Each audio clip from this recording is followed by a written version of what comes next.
Hadisə əsaslı arxitektura istifadəçinin etdiyi hərəkətlərə dərhal cavab verir.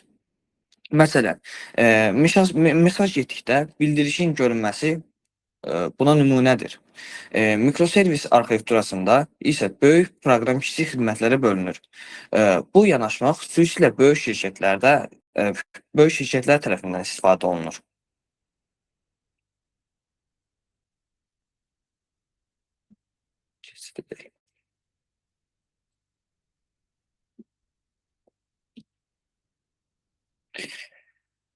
Bəli, bu slaydda istifadəçi interfeysi və IP haqqında danışılır. İstifadəçi interfeysi proqramın istifadəçi ilə əlaqə quran hissəsidir. Əgər interfeys sadə və rahat hazırlanıbsa, istifadəçi proqramında daha tez istifadə etməyi öyrənəcək. Bunun üçün bütün düymələr eyni üslubda olmalı, menyular aydın yerləşdirməli və sistem istifadəçiyə etdiyi hərəkət barədə məlumat verməlidir. IP isə müxtəlif proqramların bir-biri ilə əlaqə yaratmasına imkan verir. Məsələn, hava proqnozu tətbiqi başqa bir serverdə məlumat alır. Bu məlumat IP vasitəsilə ötürülür. Düzgün IP dizaynı proqramların təhlükəsiz və sürətli işləməsinə kömək edir.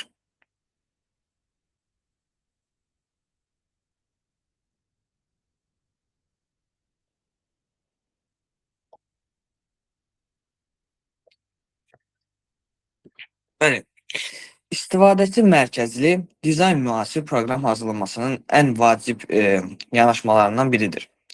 Bu yanaşmadan bütün qərarlar istifadəçinin ehtiyacları nəzərə alınaraq verilir. Əvvəlcə istifadəçilər araşdırılır, eee, istifadəçinin ehtiyacları nəzərə alınaraq verilir. Əvvəlcə istifadəçilər araşdırılır və onların hansı problemlərə qarşılaşdığı müəyyən edilir.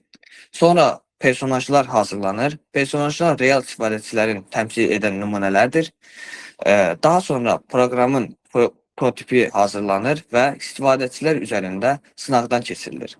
Əgər hər hansı problem aşkarlanarsa, proqram yenidən təkmilləşdirilir. Bu proses bir dəfə yox, dəfələrlə təkrarlanır. Bunun nəticəsində istifadəçi məmnuniyyətli qalır və proqram daha da uğurlu olur.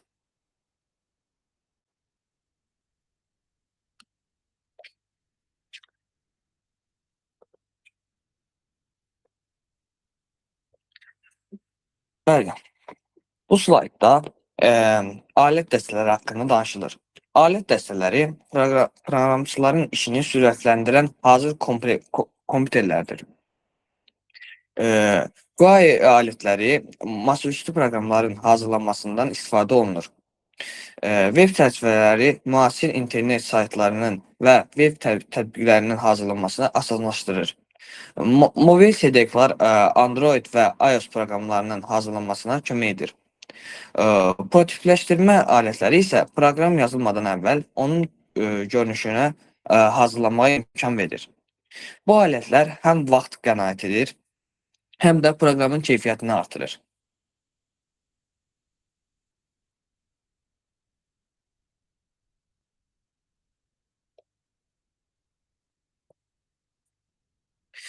Bəli, burada rəsmi metodlardan bəhs edir.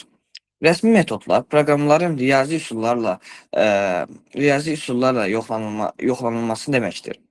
Onların əsas məqsədi proqramda yarana biləcək səhvləri əvvəlcədən müəyyən etməkdir. Bu metodlar istifadəçi hərəkətlərini modelləşdirir, ekranlar arasında keçidlər yoxlayır və proqramın təhlükəsiz işlədiyini sübut edir. Xüsusilə aviasiya, tibb və bank sistemlərində səhv yer olmadığı üçün rəsmi metodlardan geniş istifadə olunur.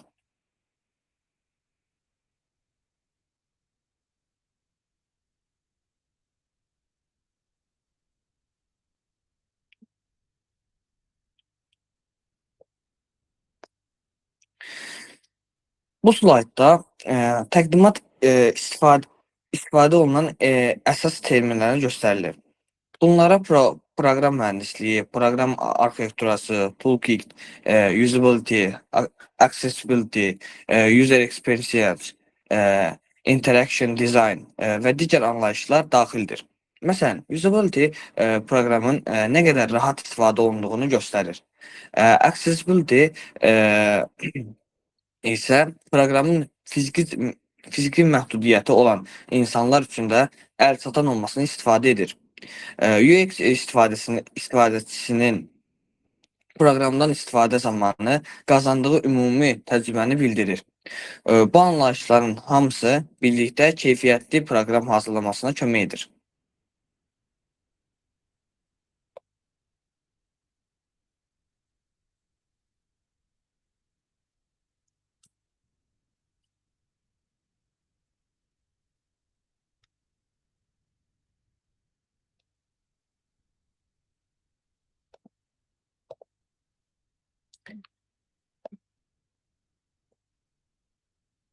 Bir dəqiqə üzr istəyirəm.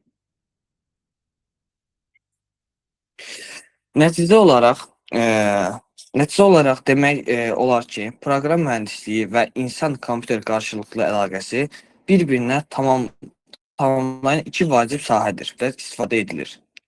Diqqətinizə görə təşəkkür edirəm. Sualınız varsa məmnuniyyətlə cavablandıraram.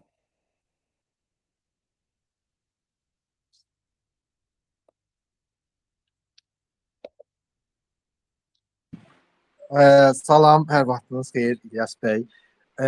Çıxışınız maraqlı idi. Bir sualım var idi. MVC arxitekturası əsasən harada tətbiq olunurdu? Bir dənə onu izah edə bilərsinizmi? Onu başa düşmədim həmin hissəni. MVC arxitekturası? Bəli, MVC. Model View Control.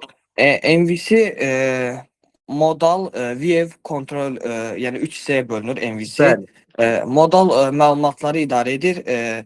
View istifadəçiyə görünən hissədir. Kontrollar istifadəçinin əmrlərini qəbul edir və modal və view arasında əlaqə yaradır. Model dediyimiz yəni bizim bazamızdır, məlumatları saxladığımız yer. Yəni biznesin modeli. Model dediyimiz odur. Bəli. Modeldən istifadəçi nə edir? Kontroller vasitəsilə məlumatları göndərir. View-da istifadəçiyə sistemi göstərir.